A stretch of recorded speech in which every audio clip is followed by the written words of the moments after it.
Item ಯಾವುದೇ ಇರಲಿ try ಮಾಡಿ Aachi chicken masala. Silicon city Bengaluru ಅಭಿವೃದ್ಧಿಗೆ ಸಿಎಂ ಒತ್ತನ್ನು ಕೊಟ್ಟಿದ್ದಾರೆ. ಕೆಲವೇ ಕ್ಷಣಗಳಲ್ಲಿ ಬೆಂಗಳೂರು ಶಾಸಕರ ಜೊತೆ ಡಿಕೆ ಶಿವಕುಮಾರ್ ಸಭೆ ಮಾಡ್ತಾರೆ. ಬೆಂಗಳೂರು ಅಭಿವೃದ್ಧಿಗೆ ಸಂಬಂಧಪಟ್ಟಂಥ ಒಂದು ಮೀಟಿಂಗ್ ಇದು ಬಹಳ ಮಹತ್ವದ್ದು. ಕೆಲವೇ ಕ್ಷಣಗಳಲ್ಲಿ ಗೃಹ ಕಚೇರಿ ಕೃಷ್ಣಾದಲ್ಲಿ ಶುರುವಾಗುತ್ತೆ. ಕೃಷ್ಣ ಬೈರೇಗೌಡರು ಇರ್ತಾರೆ ಇದರಲ್ಲಿ ಮತ್ತು ಕಾಂಗ್ರೆಸ್ನ ಶಾಸಕರು ಸಭೆಯಲ್ಲಿ ಭಾಗಿಯಾಗ್ತಾರೆ. ಬೆಂಗಳೂರು ಕಾಂಗ್ರೆಸ್ನ ಶಾಸಕರು ಈಗ ಸಹಜವಾಗಿ ಫುಟ್ಪಾತ್ ಒತ್ತುವರಿ ತೆರವುವುದರ ಚರ್ಚೆ ಆಗುತ್ತೆ. ರಾಜ್ಯ ಕಾಲು ಒತ್ತುವರಿ, SR ಪ್ರಕ್ರಿಯೆ, GB ಎಲೆಕ್ಷನ್ ತಯಾರಿ, ಪ್ರಮುಖ ವಿಚಾರಗಳ ಕುರಿತು ಶಾಸಕರ ಜೊತೆಗೆ ಚರ್ಚೆ ನಡೆಯುತ್ತೆ. ಅವರಿಗೆ ಕೆಲವೊಂದಿಷ್ಟು ಜವಾಬ್ದಾರಿಗಳನ್ನ ಡಿ ಕೆ ಶಿವಕುಮಾರ್ ಕೊಡ್ಬೋದು. ಅಧಿಕಾರಿಗಳು SR ಮಾಡ್ತಿದ್ದಾರೆ, ಗ್ಯಾರಂಟಿಗಳನ್ನ ಅವರೇ ನಿಭಾಯಿಸ್ತಾ ಇದ್ದಾರೆ.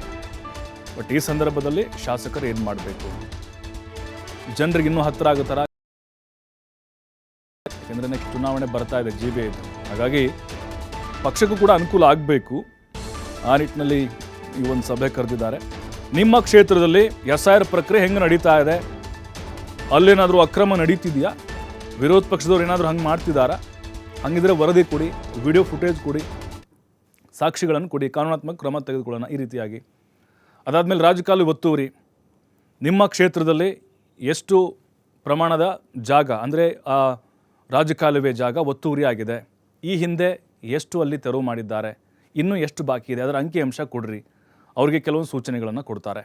ಮತ್ತು ಫುಟ್ಪಾತ್ ಒತ್ತುವರಿ ತೆರವು ನಿಮ್ಮ ಏರಿಯಾದಲ್ಲಿ ಯಾವ ರೀತಿ ರೆಸ್ಪಾನ್ಸ್ ಇದೆ, ಜನರು ವಿರೋಧ ಮಾಡಿದ್ರಾ, ಅವ್ರಿಗೇನು ಪರ್ಯಾಯ ವ್ಯವಸ್ಥೆ ಮಾಡ್ತೀರಿ, ಎಷ್ಟರ ಮಟ್ಟಿಗೆ ಸಕ್ಸಸ್ ಆಗಿದೆ, ಇದು ಓಕೆನಾ, ಮತದಾರರು ಇದಕ್ಕೆ ಒಪ್ಕೊಳ್ತಾ ಇದ್ದಾರಾ, ಅವ್ರ ಅಭಿಪ್ರಾಯವನ್ನು ಕಲೆ ಹಾಕಿ ಸರ್ಕಾರಕ್ಕೆ ಹೇಳಿ, ಅಂದರೆ ನನಗೆ ತಿಳಿಸಿ ಅಂತ ಡಿ ಕೆ ಶಿವಕುಮಾರ್ ಕೆಲವೊಂದಿಷ್ಟು ವಿಚಾರಗಳನ್ನು ಅಲ್ಲಿ ಪ್ರಸ್ತಾಪ ಮಾಡಬಹುದು.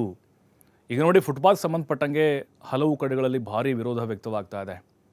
ಕೆಲವು ಕಡೆಗಳಂತೂ ಕೂಡ ಸರ್ಕಾರಕ್ಕೆ ಹಿಡಿ ಶಾಪಗಳನ್ನು ಹಾಕ್ತಾ ಇದ್ದಾರೆ.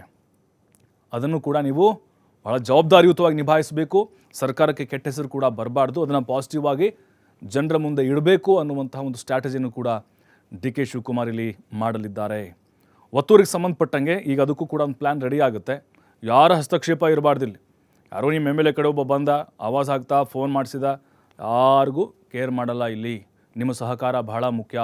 ನೀವು ಕೂಡ ಮೂಗು ತೋರಿಸಬೇಡಿ, ಸರ್ಕಾರ ಜೊತೆ ಕೈ ಜೋಡಿಸಿ, ಕೃಷ್ಣ ಬೈರೇಗೌಡರಿಗೆ ಹೆಗಲು ಕೊಟ್ಟು ಕೆಲಸ ಮಾಡಿ, ಬೆಂಗಳೂರು ಅಭಿವೃದ್ಧಿಗೆ ಶ್ರಮಿಸೋಣ.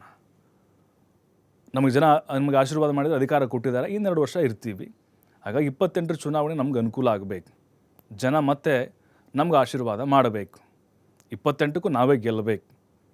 ಬೆಂಗಳೂರಲ್ಲಿ ಅತಿ ಹೆಚ್ಚು ಸ್ಥಾನಗಳನ್ನು ನೆಕ್ಸ್ಟ್ ಗೆಲ್ಲಬೇಕು ನಾವು ಅಂಥೇಳಿ ಸಹಜವಾಗಿಯೇ ಡಿ ಕೆ ಶಿವಕುಮಾರ್ ಟಾರ್ಗೆಟ್ ಕೊಡಬಹುದು ಮತ್ತು ಕೆಲವೊಂದಿಷ್ಟು ಜವಾಬ್ದಾರಿಗಳನ್ನು ವಹಿಸ್ಬೋದು.